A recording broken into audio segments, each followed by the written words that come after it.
Hello नमस्ते guys, आ गई हूँ मैं नए वीडियो के साथ में। आई होप आप अपनी लाइफ में बेस्ट कर रहे होंगे और आप सभी खुश होंगे। तो आज का टॉपिक है ना हमारा है लॉ ऑफ अट्रैक्शन ने मेरी लाइफ कैसे बदली।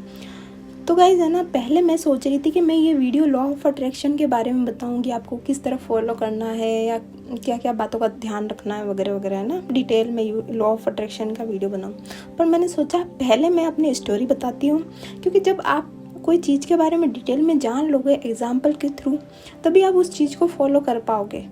तो मैं सोचा पहले मैं अपनी स्टोरी बता देती हूँ, उसके बाद में अपन इसके बारे में डिटेल में वीडियो बनाएंगे।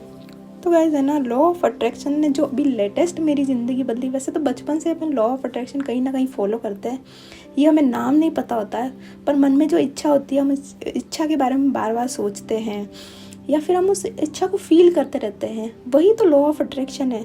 बस ये नाम हमें अभी पता चला है, जो भी नया ज़माना आ गया है जिसमें हर चीज़ को नाम दे दिया गया है।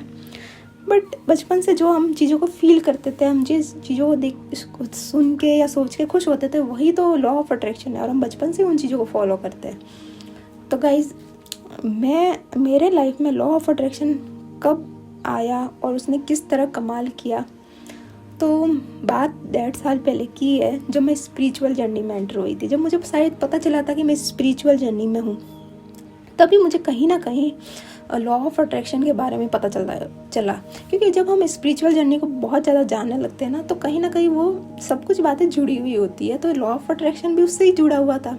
तो मैं जब उसको जानने लगी तो मुझे लॉ ऑफ अट्रैक्शन के बारे में पता चला। तो फिर मैंने उसको अपनी लाइफ में किस तरह फॉलो किया वो मैं बताती हूँ। तो गाइस है ना, सबसे बड़ी जो बात है मेरी लाइफ में वो अभी हो रही है कि है ना, मैं वीडियो बना पा रही हूँ, मैं यूट्यूब कर रही हूँ। क्योंकि गाइस जिस फैमिली से मैं आती हूँ या जिस बैकग्राउंड से मैं आती हूँ ना, वहाँ कोई भी यूट्यूब नहीं करता। लाइक मेरी फैमिली में अभी तक किसी का भी यूट्यूब अकाउंट नहीं है, या उन्होंने यूट्यूब पे मतलब वो यूट्यूब क्रिएटर ही नहीं है, वो सिर्फ यूट्यूब देखते हैं। बट आज तक उन्होंने सोचा भी नहीं होगा कि हम यूट्यूब करें, और सोचा भी होगा तो उनकी हिम्मत ही नहीं हुई होगी कि है ना परमिशन ले माँ बाप से, या हमें पता, उनको पता है कि पहले से ही मना ही होगा। ठीक है, तो मैं ऐसे बैकग्राउंड से होती हूँ, क्योंकि हमारे जो फैमिली में है ना, सब गवर्नमेंट जॉब की तैयारी करने पसंद करते हैं। मतलब माँ बाप स्टार्टिंग से यही बोलते हैं मम्मी पापा की, है ना आपको गवर्नमेंट जॉब ही करनी है, आप मतलब कि है ना ये फालतू के काम नहीं करने। ये लोग है ना, मेरे घर में तो साफ कहेंगे कि ये तो है ना फालतू लोग काम है, और ये तो बड़े लोग काम है, ये तो किस्मत वालों का काम है। अपनी कहाँ किस्मत या अपने कहाँ इतने फालतू, अपन तो पढ़ेंगे लिखेंगे और नौकरी करेंगे, है ना। तो गाइस मैं तो बचपन से ही मेरा है ना 0 नंबर आते, अंडे आते मेरे तो हर सब्जेक्ट में इस पे, है ना। तो मैं को बचपन से ही पढ़ाई करने का शौक़ नहीं था, और मुझे बचपन से ही मेरा एक ड्रीम था कि मैं है ना स्क्रीन पे आऊँ।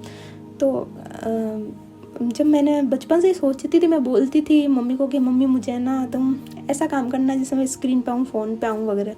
तो मम्मी बोलती थी कि है ना बेटा, अपन इतने बड़े लोग नहीं हैं कि अपन इतना अफोर्ड कर पाए, और अगर कुछ उल्टा सीधा हो गया तो हम कैसे तेरे है ना हेल्प करेंगे, हमें क्या पता है, हमें तो कुछ आता ही नहीं है इसके बारे में। तो वो ऐसे समझा के मुझे चुप करके बैठा देती थी। तो मैं जैसे जैसे बड़ी हुई, और मुझे मतलब कि मेरे मन में वही काम करने को था कि हाँ मैं यूट्यूब करूँ या कुछ ऐसा काम करूँ जिससे लोग मुझे जाने। बट मेरे पास में स्कोप नहीं था।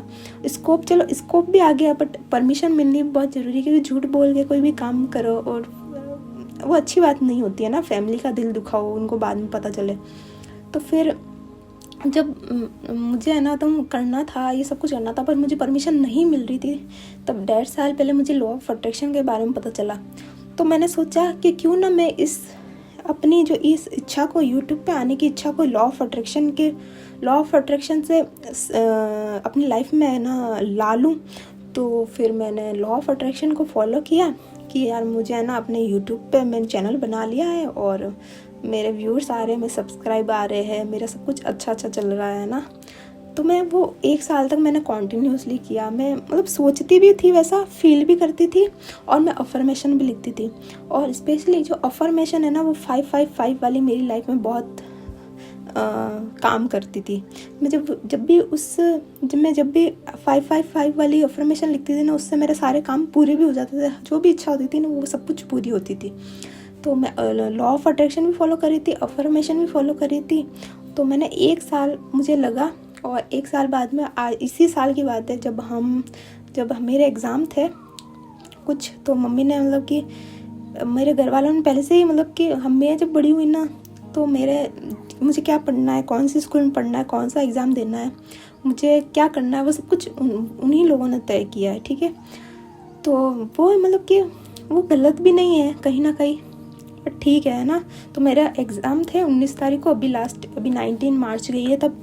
तो मैंने उससे पहले मेरी मम्मी को बोला था कि मम्मी मुझे है ना, मम्मी ने मुझे पहले बैठे बोला कि तुझे ना इस एग्ज़ाम के बाद में वो एग्ज़ाम देना। तो मैंने बोला कि मुझे एग्ज़ाम देना ही नहीं, मुझे पढ़ना ही नहीं है, मुझे है ना यूट्यूब करना है। तो मम्मी ने बोला कि है ना तू फिर से वही बात लेके बैठ गई, और तुझे पता नहीं है क्या, मतलब कि अपन ये सब अफोर्ड नहीं कर सकते, और अगर तू करेगी किसी ने देख लिया तो लोग क्या बातें करेंगे, आस पड़ोस में ये वो फलान ढिमका ना, सारी बातें हुई।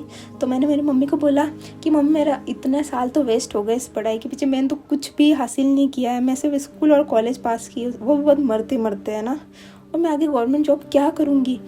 तो मैंने मम्मी से बोला कि मुझे 1 साल दे दो, मुझे मतलब कुछ महीने दे दो, साल दे दो, ये वाला साल दे दो। हाँ, मैंने बोला मुझे 2023 दे दो, और नेक्स्ट ईयर से आप जो बोलोगे मैं वो करूँगी। तो मम्मी ने बोला कि चल ठीक है, पर तेरा फेस नहीं दिखना चाहिए।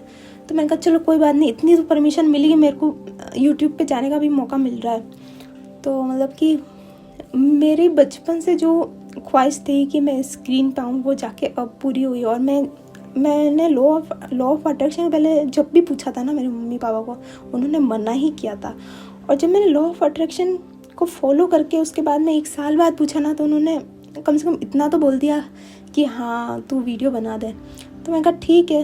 वैसे वो मैं ये कहना चाहती हूँ गाइस कि है ना, इस चक्कर में आप ना मेरी स्टोरी सुन के ये मत सोचना कि है ना कैसे माँ बाप है बच्चों को हाँ नहीं कहते, आप भी रिलेट करोगे, ऐसा मत सोचना। क्योंकि है ना क्या होता है गाइस कि माँ बाप हमारा बुरा नहीं चाहते होते। वो क्या होता है कि उन्होंने अपनी लाइफ में जो स्ट्रगल किया होता है ना, रोटी कपड़ा मकान और रेस्पेक्ट के लिए, जो इज्जत के लिए, वो है ना, वो हमको स्ट्रगल करना नहीं देना चाहते। वो सोचते हैं कि हमारे बच्चों को रोटी कपड़ा मकान और इज्जत के लिए कभी स्ट्रगल ना करना पड़े, उनको है ना ये जो हमने कमाई है ना उससे डबल मिले।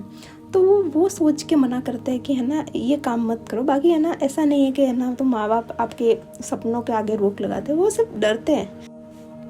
बाकी गाइस अपने पेरेंट्स की रेस्पेक्ट करो, जो भी कहते हैं सही कहते हैं, ठीक है गाइस। तो अपना वीडियो इधर ही ख़त्म करते हैं, और मिलते हैं कल नए वीडियो पे।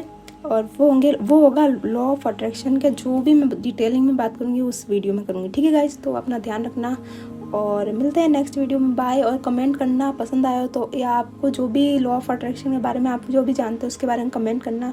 वीडियो पसंद आई तो लाइक करना और चैनल सब्सक्राइब करना, और बस अपना ध्यान रखना।